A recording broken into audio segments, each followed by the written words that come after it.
The auctioneer almost skipped it. He'd been moving through the delinquent tax list at the speed of a man with somewhere better to be, knocking down weedy lots and a flooded garage and the burned-out shell of the old creamery to a row of bored speculators in the front of the Harewick Town Hall. And when he reached the bottom of the page, he paused, squinted, and said, "And, lot 41. Quill parcel. 2.1 acres up Coldbrook Road, plus structure, described here as one sugar house, derelict. Back taxes total $10 even." He looked up over his glasses at the half-empty room.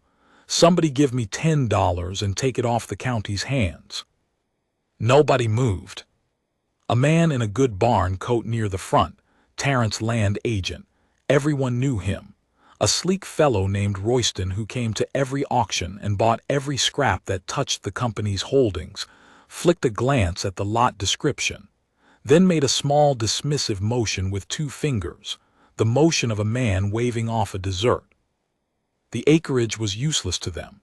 It was the cut-over end of Coldbrook, a finger of stony ground nobody had tapped in years, and the sugar house on it was a leaning ruin the town had condemned in spirit if not on paper.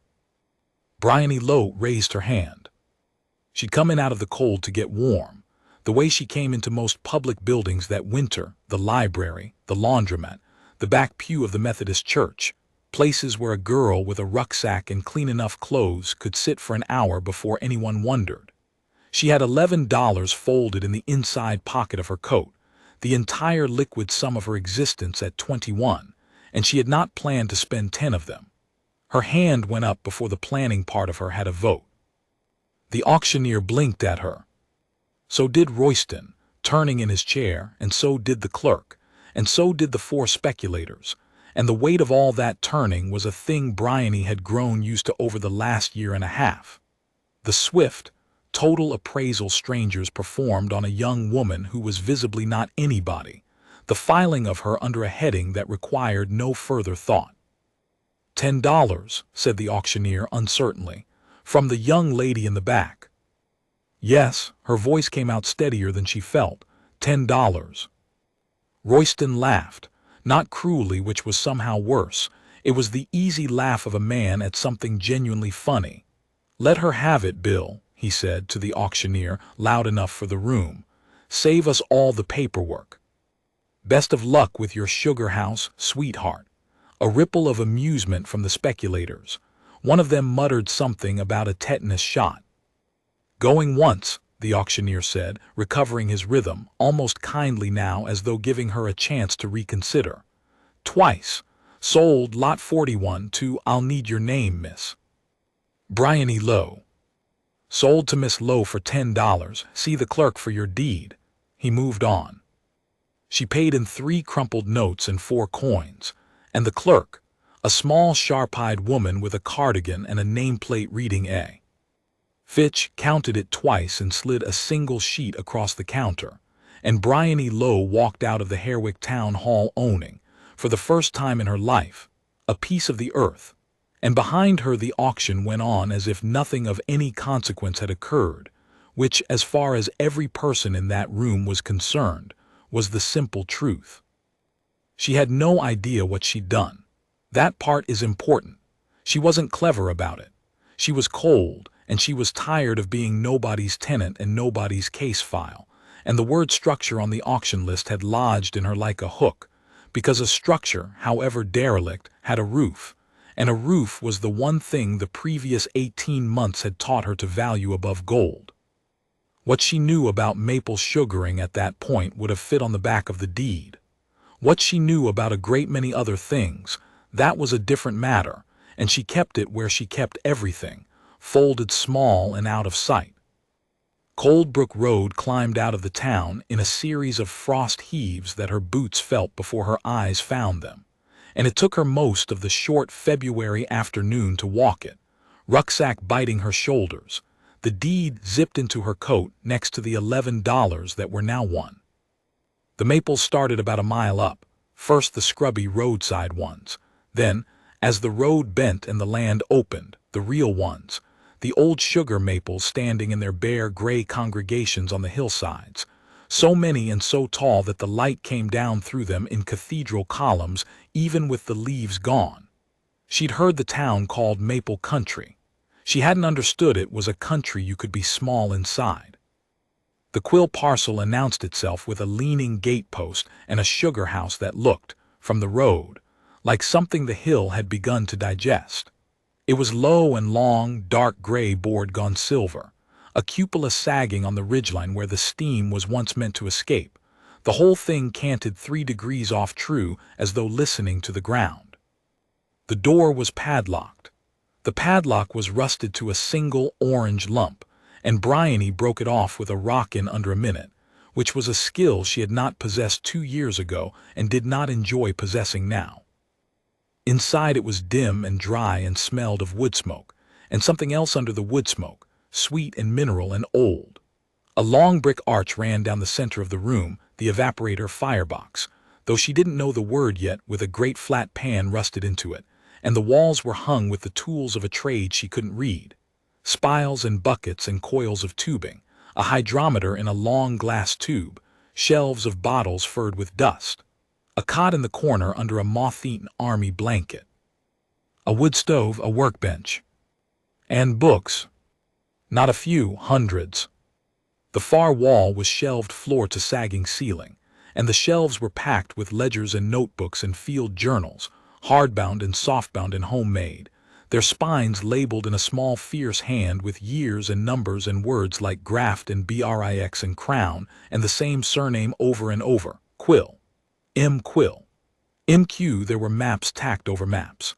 There were charts of something that climbed and fell across decades. There was, pinned above the workbench where a man might pin a calendar, a single yellowed newspaper clipping, and Bryony crossed the room and tilted it to the gray window light and read the headline. HAREWICK sugar which dies at 84, recluse left no kin, and below it a photograph of a fierce small woman with white hair and pale eyes, standing among her trees with her chin up, looking at the camera the way a person looks at something they have already decided not to forgive. The caption said, Marion Quill, long a fixture of local lore, photographed in 1971. Miss Quill, who lived alone on Coldbrook Road for over 50 years, was the subject of many town legends. She is survived by no family. The county will dispose of her property for unpaid taxes. Bryony stood in the cold, sweet dark and looked at the dead woman's face for a long time, and the dead woman looked back, and something passed between them that Bryony could not have named and would spend the next months learning the shape of. That first night she slept on the cot under the army blanket with a fire in the stove and the $1 under her head, and she did not dream of anything. And in the morning the steam off her coffee rose up through the sagging cupola exactly as 100 years of steam had risen before it, and she thought, with a flat practical wonder that was the closest she came to joy that winter, I have a roof. She did not yet know about the door behind the books. She found it on the 4th day, looking for something to burn. The cold had deepened and her woodpile was 3 split logs and a guilty conscience, and she was pulling the journals off the bottom shelf to feed the stove. God forgive her. She'd actually reached for them, the life's work of a dead genius, kindling to a homeless girl who didn't know. When the emptied shelf shifted under her hand, the whole unit swinging out an inch on a hinge she hadn't seen, and behind it was a plank door with an iron latch, and behind the door was a stair going down into the hill. She found a lantern that still had oil. She went down. It was a cellar dug into the hillside and lined with field stone, cool and absolutely dry, and it was not a cellar for potatoes. It was a laboratory. There was a long stone bench with a row of burners and racks of glassware, all of it clean, all of it cared for, dust on it but no rot, the dryness of the hill having kept it like a held breath. There was a wall of small labeled drawers. Bryony pulled one and found seeds. Another, dried leaf samples pressed and dated. Another, hundreds of tiny glass vials of amber liquid, each numbered, each with a year. There was a microscope under a bell jar. There was a filing cabinet, and the filing cabinet was full of the rest of Marion Quill's mind. Correspondence, contracts, patent filings, decades of data in that small, fierce hand, and at the very front of the very top drawer, in an envelope gone soft with age, a letter. The letter was addressed in ink to a person who did not yet exist when it was written, to whoever is poor enough, or stubborn enough, or lucky enough, to end up standing where you are standing now. Bryony sat down on the cold stone floor of a dead woman's secret laboratory with a lantern in her fist, and she read it, and her life, the life she'd assumed was over at 21, foreclosed, repossessed, struck off the list of lives that go anywhere, began, without her permission, to start again. She did not read it all at once. She couldn't. The lantern oil ran low and her hands were shaking from cold or from the other thing, and she carried what she could carry back up into the firelight and rationed it over the following nights like the food she was also rationing, and what she learned in pieces was this. Marion Quill had not been a witch and had not been mad.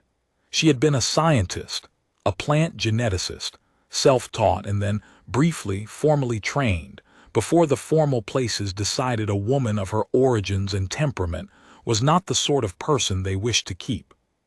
She had come back to her family's stony 2 acres on Coldbrook with a head full of heredity, and a tongue that could read sugar the way a tuner reads pitch. And over 50 years alone, she had done a thing that the great institutions with their budgets and their committees had not. She had bred a sugar maple. Not improved, not selected, bred patiently across her whole adult life in the lives of trees that outlast people, crossing and grafting and culling, keeping the line that did the impossible thing, which was to run sweeter and run longer and run clean, sap so high in sugar that it cut the boiling time in half, and came off the pan with a flavor that Marion in her journals never once described in less than a full page, because there were no short words for it. She called the line Quill's Reserve. Behind the sugar house, screened by a stand of ordinary trees and a deliberate tangle of brush, stood 11 of them, 11 crowned old maples that were the entire breeding population of a cultivar that existed nowhere else on the earth, and that Marion had hidden on purpose, for reasons the letter made plain. Because they had stolen it once already. The Tarrants, the name ran through the journals like a wound that wouldn't close. In her 30s, hungry and brilliant and trusting in the way the young and brilliant are exactly once, Marion had partnered with the Tarrant family, then a modest syrup operation, no grander than a dozen others in the valley, and given them her early work, her methods, her first promising trees, in exchange for a written share in what they built together. They built an empire on it. Tarrant Gold, the syrup that won the medals and stocked the luxury shelves and put the Tarrant name on the water tower and half the town's paychecks. Tarrant Gold was Marion Quill's mind, poured into bottles with somebody else's label. And when the empire was big enough that her share was worth having, they had taken it from her. The contract vanished. A new contract appeared, signed, she swore, in 3 separate journal entries across 3 separate decades, with a signature that was not hers. The lawyers were theirs.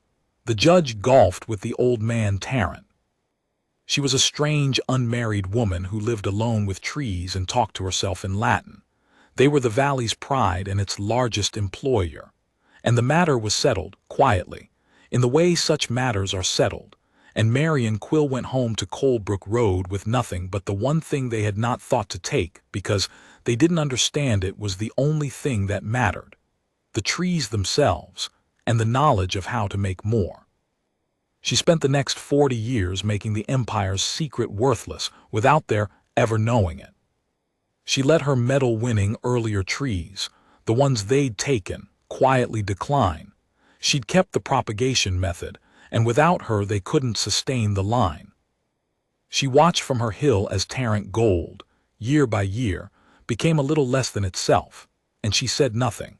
And she bred her hidden 11 to a sweetness that made her stolen work taste like tap water, and she wrote it all down, and she waited for a person who would never come, because she had no kin, and the town had decided she was a story to frighten children with rather than a woman who had been robbed. The last thing the letter said was this: I could not get justice for myself. The world had decided what I was, and a thing the world has decided is very heavy to move alone. But I have set the truth down where it cannot rot, and I have done one thing more, which you will find if you are who I hope you are. The covenant is real and it is registered, and they have spent 30 years pretending it is not. Find it before they finish what they have started. The trees are old. They cut what is old, these people, because old things embarrass them. Do not let them.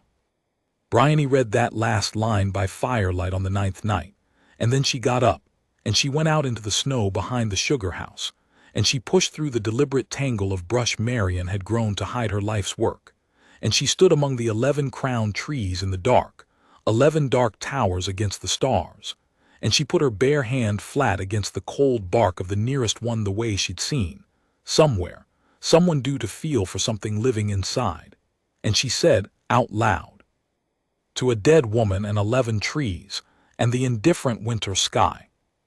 All right, I'm who you hoped I was. Now tell me everything. Here is the part the town did not know, and Royston the land agent did not know, and the Tarrants most assuredly did not know, because Bryony Lowe had spent 18 months making very sure that nobody knew anything about her at all. 2 years before she raised her hand at that auction, Bryony had been a third-year scholarship student in plant science at a good university 300 miles south, the first in her family to go, the pride of a mother who cleaned offices at night to fill the gaps the scholarship didn't.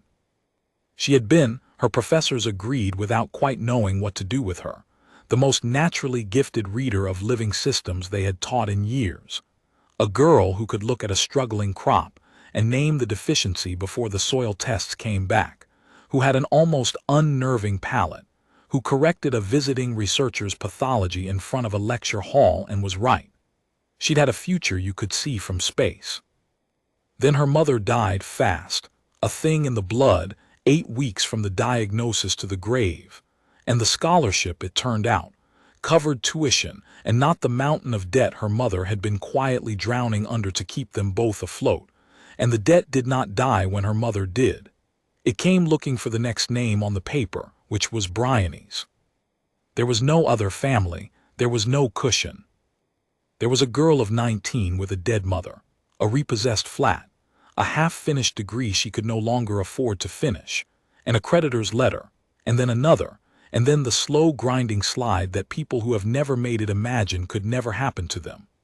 The friends' couches that run out, the shelter beds, the work that won't hire you without an address, and the address you can't get without work, the long education in exactly how disposable a person becomes the moment they have nothing.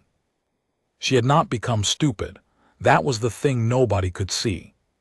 The knowledge was all still there, every bit of it, packed down small and carried north because the South had too many memories, and the work up here was seasonal and didn't ask questions. She had kept her mind the way Marian Quill had kept her glassware clean, in the dry dark, waiting. So when Bryony Lowe sat in a fieldstone cellar reading a dead geneticist's 50 years of breeding records, she was not a homeless girl out of her depth. She was the one person who had wandered up Coldbrook Road in 30 years who could read every word of it and understand exactly what it was worth, to the trees, to the science, and to the people who had spent 3 decades pretending a registered covenant did not exist. She started with the covenant because the letter had said to. Hetty Vane's diner sat at the bottom of the town where Coldbrook met the main road, and it was warm, and a bowl of soup was $1.50. And on the day Bryony walked the 4 miles down to spend one of her remaining dollars on it, Hetty, a broad, watchful woman of 60 with flour on her forearms and an apparent inability to let a thin person stay thin in her presence, put the soup down and then, without a word, a grilled cheese beside it that Bryony had not ordered and could not pay for. On the house, Hetty said before Bryony could speak, new faces eat free the first time, house rule.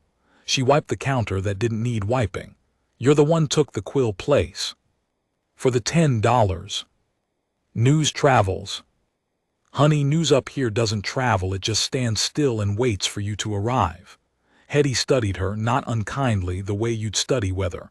Folks think it's funny, you buying that ruin. A pause. I don't think it's funny. No. Marion Quill kept my grandmother in syrup through a hard winter once and never said a word about it to anyone. Whole town called her a witch, and she was the only soul up that road who ever gave anybody anything. Hetty's jaw set. People are stupid about old women who don't smile. Always have been. She topped up Bryony's coffee unasked. You watch yourself, though. That land of yours, the Tarrants have been hoovering up everything that touches the cathedral stand for 2 years now. They'll come for you. They come for everybody up there, and everybody sells, because the offer's always more than the place is worth, and folks up here have never had more than a place is worth in their lives. She looked at Bryony hard. When they come, you call me before you sign anything. You hear. Bryony heard. She also heard the words asterisk the cathedral stand, and she filed them because they had been in Marion's journals too.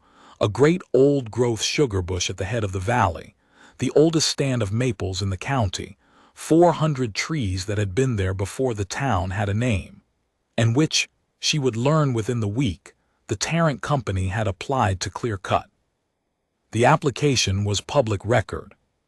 Bryony walked back up the hill, then down again the next morning to the town hall, and she stood at the counter of the records office in front of the small, sharp-eyed clerk, A. Fitch, the same woman who had counted her $10 twice.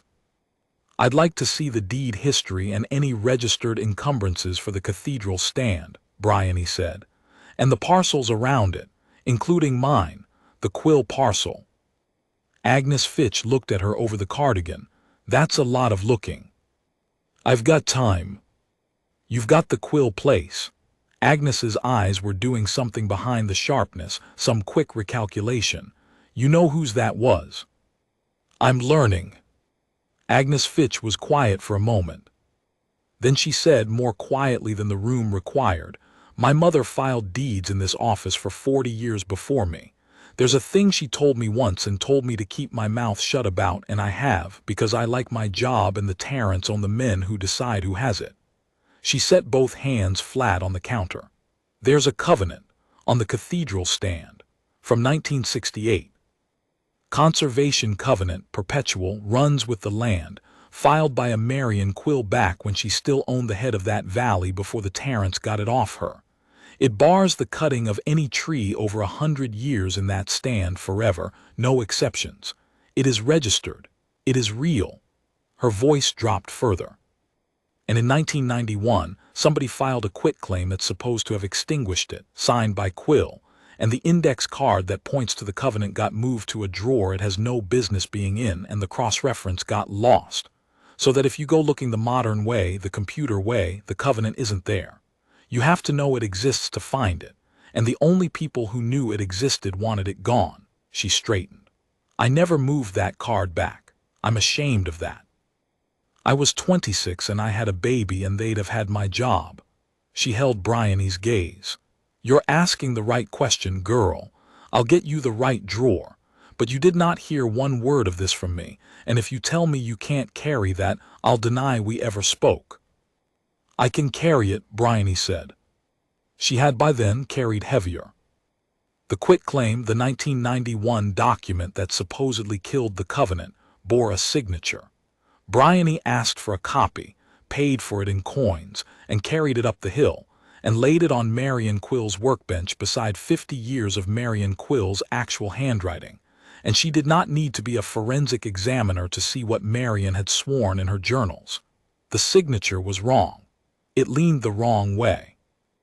The capital Q, which Marion had made with a particular violent downstroke her whole life, in this one document curled politely like a Q in a copybook.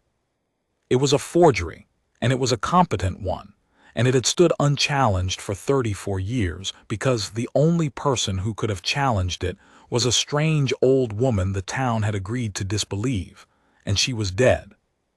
But she had not been the only person. The patent filings in the cellar named a witness. Across the early documents, the real ones, the ones from before the betrayal, a second hand appeared in the margins and a second name on the agreements, A young assistant Marion had trained in the lab, a local boy who'd carried her buckets and learned her methods and signed as witness to the original Tarrant contract, the genuine one, the one that vanished. E. Granger. Bryony found him in the phone book, which still existed in Harewick the way most things that had stopped existing elsewhere still existed in Harewick. Eli Granger, 91 years old, a room in the Maple Crest care home at the edge of town. He was small and folded into a chair by a window, with the alarming clarity some very old people keep in the eyes while the rest of them goes to paper. And when Bryony said the name Marion Quill, the clarity sharpened into something that had been waiting a long time to be asked. "You found the cellar," he said. It wasn't a question. "I found the cellar." Eli Granger looked out the window at the hills for a while. "She said someone would. I thought she was being, the way she got.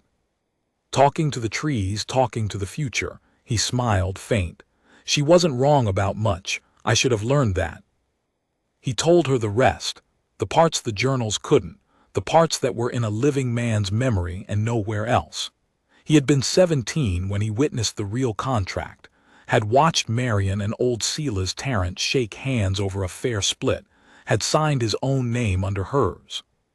He had been 23 when the second contract appeared, the false one, and he had been called into a room by Silas Tarrant and Silas's daughter, a hard, brilliant girl named Cordelia, just down from her fine school, already running the legal side and offered a foreman's job, a house, a wage 3 times anything a tapper's son could dream of in exchange for a simple thing, forgetting which contract he'd witnessed, saying if anyone asked that he'd seen Marion sign the new one too.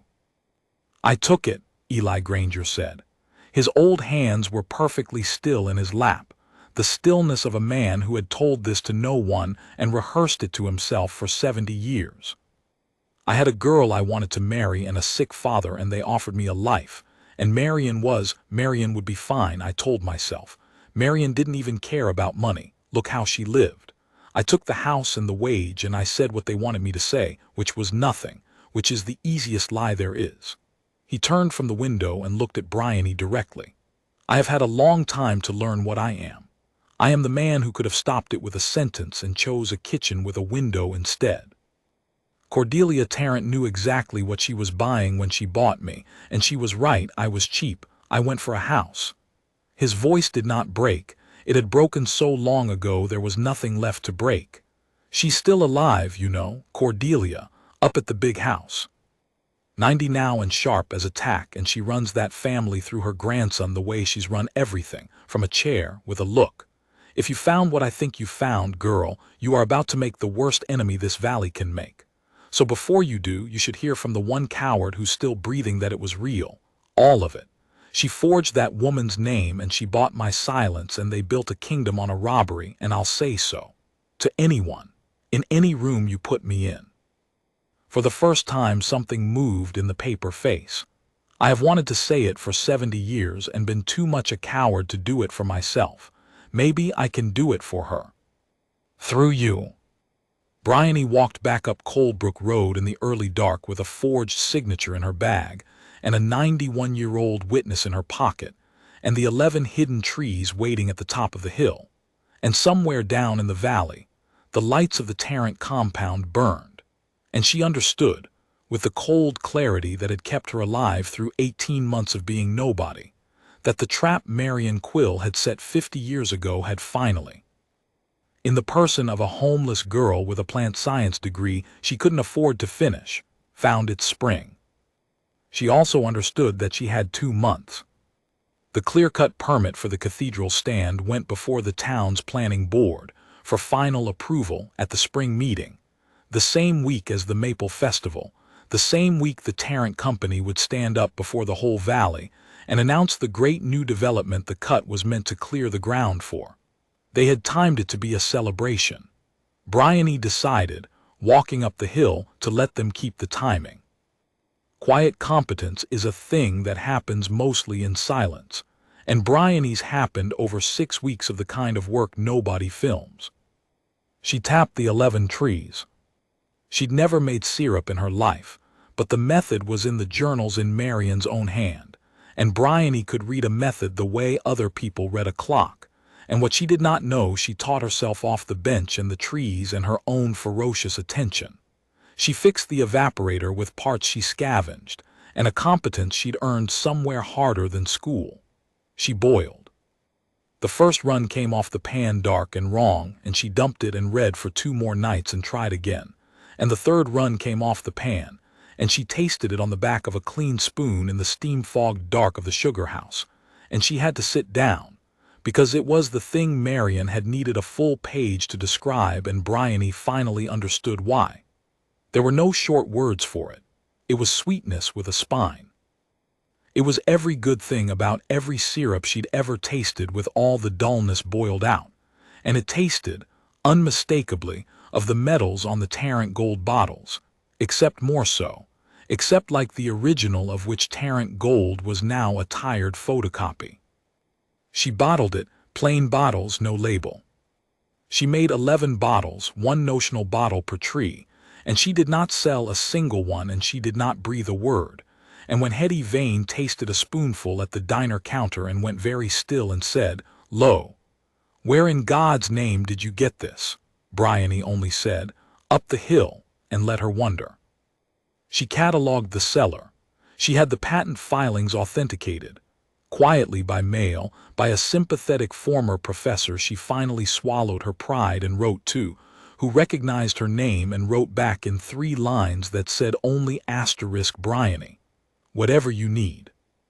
Prof H. *, and then, when she explained, threw the full weight of a senior scientist's credibility, behind a verification that the breeding records and the cultivar were not only genuine, but were, in his words, one of the most significant pieces of unrecognized plant breeding work I have seen in 40 years, and you must protect it at all costs.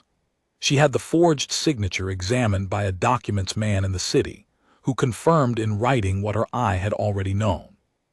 She had Agnes Fitch, risking the job she loved, because she had decided, finally, at 59, that she would rather lose it clean than keep it dirty, pull the original 1968 covenant from the wrong drawer and certify the chain of filing.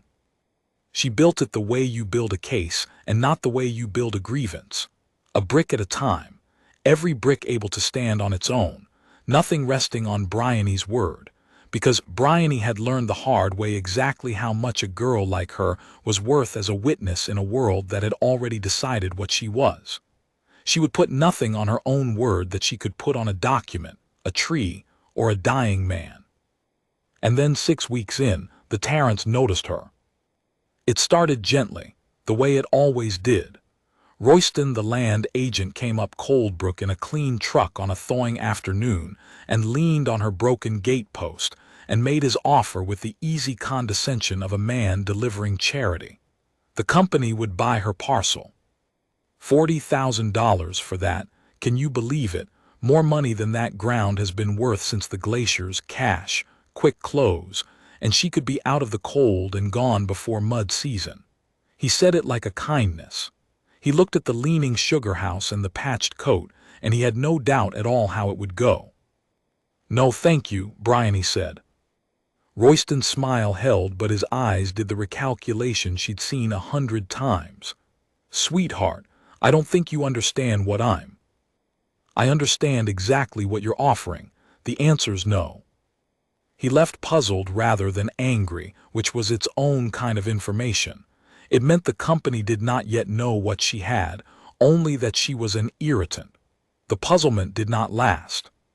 The offer came back at 60,000, then at 90, each number arriving with less warmth, and Bryony declined each one without explanation, because a person who explains their refusals is a person looking for a number they'll say yes to, and she wanted Tarrant to understand she was not.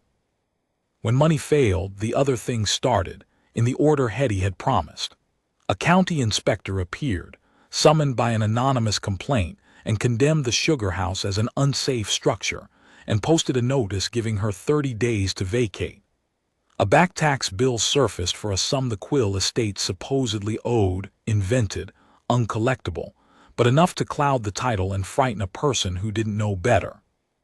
Word went around the valley, in the patient way word goes around a small place, that the girl up at the Quill ruin was a squatter, a drifter, possibly unwell, certainly not to be trusted, that she'd been seen taking things from the property that weren't hers, that the whole sad business of her would resolve itself if decent people simply declined to involve themselves. She felt the town's small kindnesses cool around her by degrees, felt the eyes change at the diner, not Hetty's, never Hetty's but the others.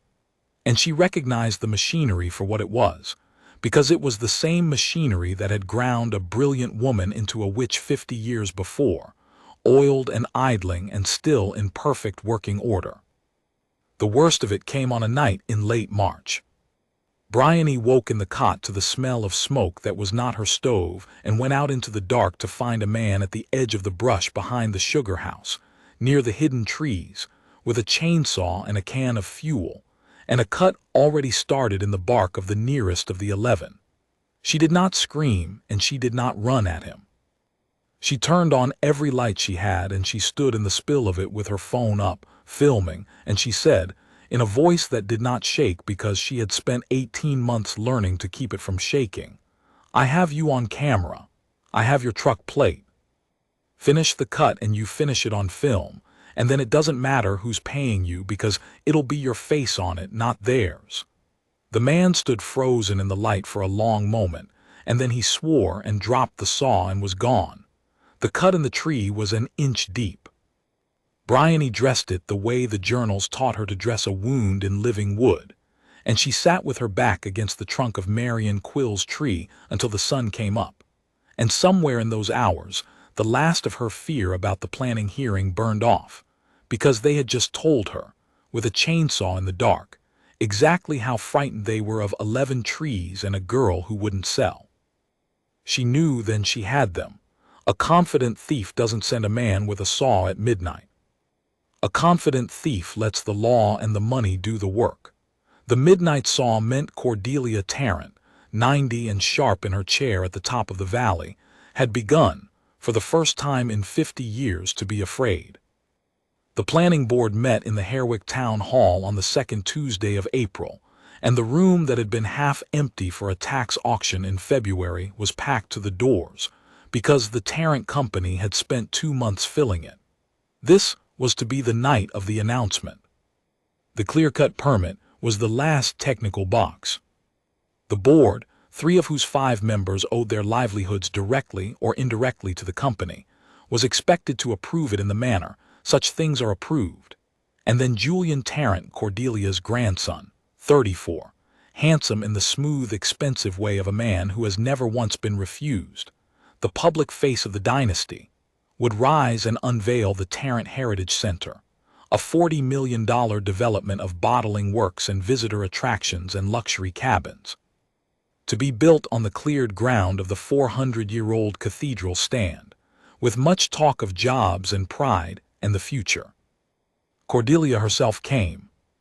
That was the measure of how the midnight saw had failed. The old woman had not attended a public meeting in a decade, and she sat now in the front row in a wheelchair with a tartan rug over her knees and her white head high, watching the room the way she had watched it her whole life, as a thing she owned. Beside her stood Julian, and across the aisle sat Royston, and the board sat at their long table, and the clerk Agnes Fitch sat at her little side desk with her hands folded and her face carefully empty, and at the back, in the standing crowd in her patched coat, with a cardboard box at her feet and a man in a wheelchair beside her whom she had brought herself from the Maple Crest in a borrowed van, stood Bryony Lowe. The permit was read.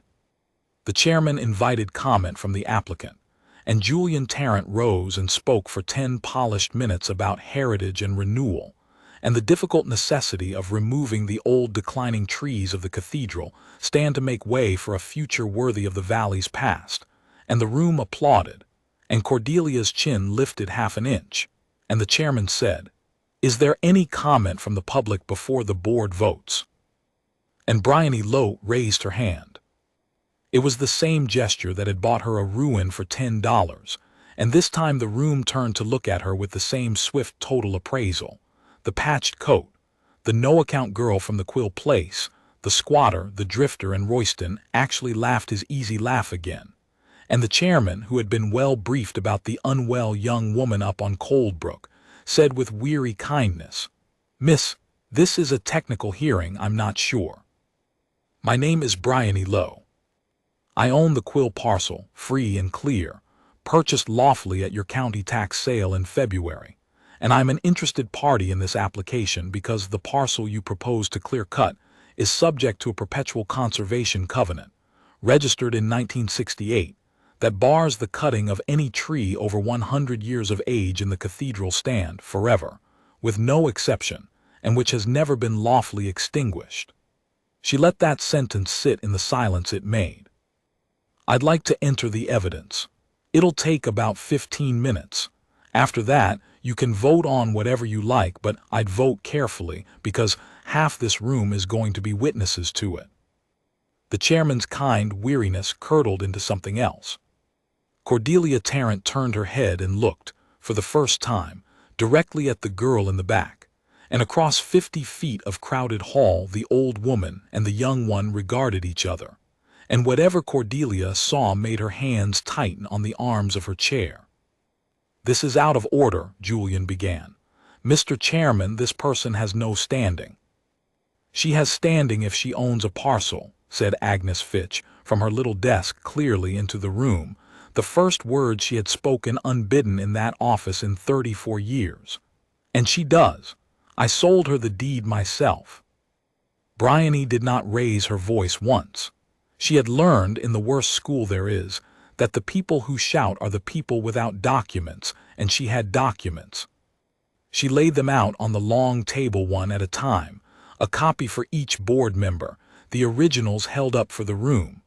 The 1968 covenant, certified with its registration stamp and its perpetual clause.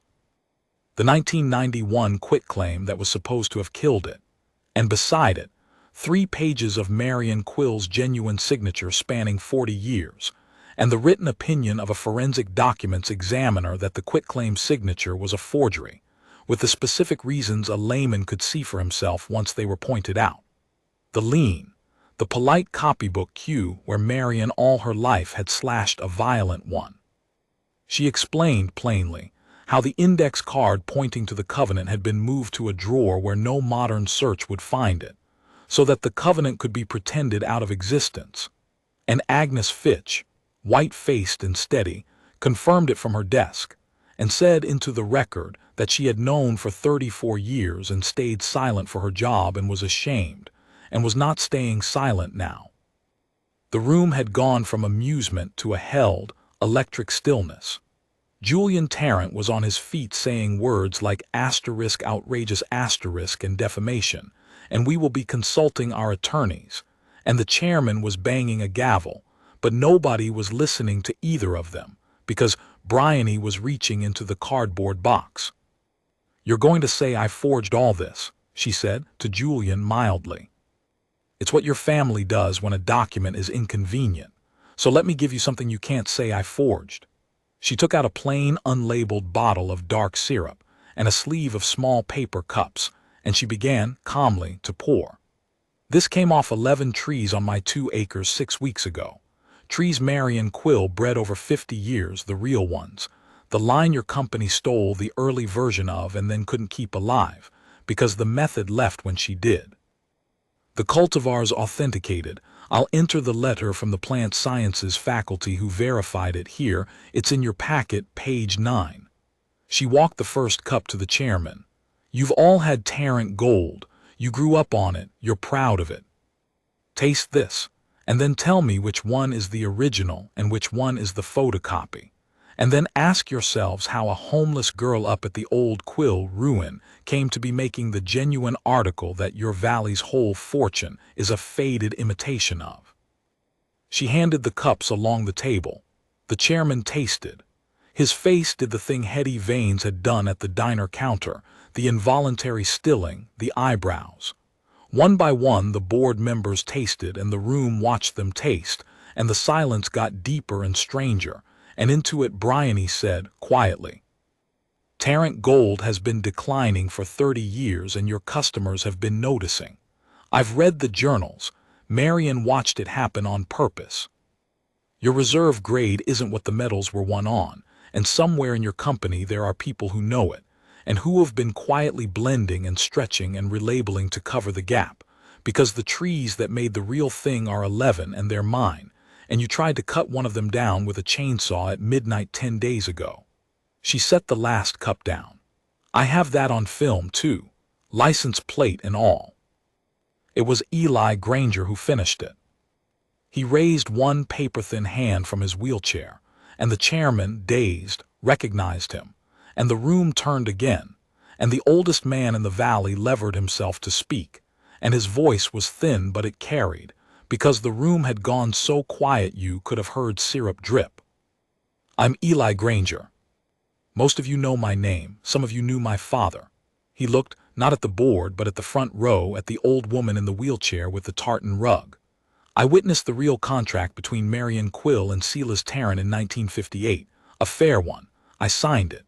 And in 1964, Cordelia Tarrant called me into a room and bought my silence with a house and a wage, and I sold it to her, and I have carried that for 60 years. His voice held. Hers, across the aisle, did not make a sound, but her white head had begun, very slightly, to tremble. "I'm 91. I've got no job left for them to take and no time left to be a coward in. So I'll say it plain, for the record, in front of God and the planning board. They stole that woman's life's work and they forged her name to keep it, and I helped them, and this girl is telling you the truth, every word." He sat back, spent, and finished, almost gently. "Marion always said someone would come.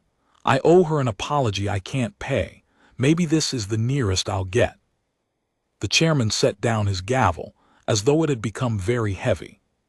He looked at the covenant, and the forgery report, and the empty paper cup in front of him, and the 91-year-old man, and the packed and breathless room, and then he looked at Julian Tarrant, who had stopped saying anything at all, and he said, in the flat voice of a small-town official who has just realized which side of history his next sentence puts him on, "The board will not be voting on this permit tonight.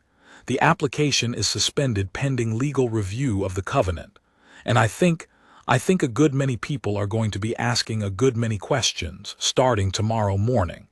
He paused. "Miss Lowe, thank you for your patience with this body. It was more patience than we extended to you, and I'll carry that." The reversal, once it came the way a dam goes, slowly, and then not. The covenant held. It had been registered correctly in 1968, and the forged quitclaim could not undo it. A court confirmed within months what Bryony had laid out in 15 minutes, and the cathedral stand, 400 trees that had stood since before the valley had a European name, was placed beyond the reach of any saw, forever, exactly as a strange old woman had intended 50 years before anyone was prepared to thank her for it. The Heritage Center died on the cleared ground that would now never be cleared. The 40 million went looking for somewhere else to be proud. The theft was harder to make whole, because the thief was 90 and the crime was 60 years old, and the law has short arms for old robberies. But Marion Quill's authenticated breeding records and patents, and the forensic forgery finding, and Eli Granger's sworn account, did a thing the law's short arms could still reach. They made the truth a matter of public record, undeniable in the valley that had called her a witch. The University Plant Sciences faculty published a paper restoring Marion Quill's name to the work, naming the cultivar for her at last, Quill's Reserve, officially, in the journals that outlast empires. The metals on the old Tarrant gold bottles turned, overnight, from a point of pride into a question the company could not answer, and the quiet adulteration of the reserve grade, once Bryony had said the word in a packed hall, did not stay quiet. A regulator's letter arrived, and then an investigation, and the luxury shelves that had stocked Tarrant gold for 40 years began, one by one, to find space for something else. Julian Tarrant did a thing his grandmother had never once done, which was change his mind. It did not happen at the hearing, pride doesn't turn that fast, and the formula of a man like Julian doesn't break in public. But in the weeks after, with the company he'd been raised to inherit cracking under him, and the truth of how it was built laid bare in his own town, something in him that was better than his grandmother began slowly to win. He came up Coldbrook Road himself, in the mud of late spring, alone, no Royston, no lawyers, and he stood at the broken gate-post where his land agent had stood, and he did not make an offer. He asked instead whether it was true, all of it, and Bryony said it was, and showed him the cellar and the journals and the 11 trees, and Julian Tarrant stood among them for a long time and did not say very much, and when he left he said only, "She was robbed. We were taught she was a madwoman who let her trees decline out of spite, and she was a genius who let them decline because we'd already stolen everything else. I didn't know." He paused at the truck. "That's not an excuse. Not knowing is a thing you build on purpose, when knowing would cost you. I'm going to know things now." And he did. He spent the next years making what restitution a dynasty can make to a dead woman and a living town, a trust in Marion Quill's name, the company's old-growth holdings placed under permanent protection, the small producers the Tarrants had spent 20 years squeezing out brought back in on fair terms. It did not undo the 60 years. He never pretended it did. Cordelia Tarrant did not change her mind, because some people are made of a thing minds cannot move. She did not speak at the hearing, and she did not speak after it. She went up to the big house at the top of the valley and stayed there, and the town that had feared her for 70 years stopped, with the suddenness of a held breath let go, and the silence she'd commanded all her life curdled into the worse silence of being no longer worth obeying. She died the following winter, and the obituary the company submitted was full of the words pioneer and visionary and built from nothing, and the town read it and said nothing, which was, for the valley, the loudest verdict it had. Bryony Lowe was not made rich by any of it, which surprised the people who'd expected the story to end in a great inheritance, and surprised Bryony not at all, because she had not done it for an inheritance. She did it for the reason that is hardest to film and easiest to forget, because a robbed woman had hidden the truth where it could not rot, and Bryony was the one who found it, and finding the truth puts you under an obligation to it. That was all. There were no medals for her either at first. But there was the land, free and clear, 2 stony acres and a leaning sugar house that she shored up true with her own hands, and a great deal of advice from Tom Aldous, the old tapper down the road who had decided, after the hearing, that the Quill girl was the most interesting thing to happen on Coldbrook in 50 years, and attached himself accordingly. There was the cellar, and the glassware kept clean in the dry dark, and the 11 trees which Bryony, who could read a method the way other people read a clock, began, patiently, in the manner of a woman with the whole rest of her life ahead of her, to propagate, so that one day there would not be 11 of Marion Quill's trees in the world but 100. And then more, the cultivar that the great institutions had not managed and one self-taught woman had. Multiplied at last instead of hoarded against thieves. The university wrote again. There was a place for her, the professor said, a fellowship, a way to finish the degree the debt had taken, on terms a person could carry. The work she'd done authenticating and propagating Quill's reserve had made her, at 22, a small legend in a field that had 3 months earlier never heard her name. Bryony took it on her own terms, the way Marion would have, the way she'd refused Royston's numbers, yes to the knowledge and the standing. But the trees stayed on Coldbrook, and so did she, term time south and sugaring season home, because she had learned the value of a roof too well to ever again let anyone tell her where to live. The found family assembled itself the way found families do, without ceremony. Hetty Vane, who fed her and had believed her before there was anything to believe.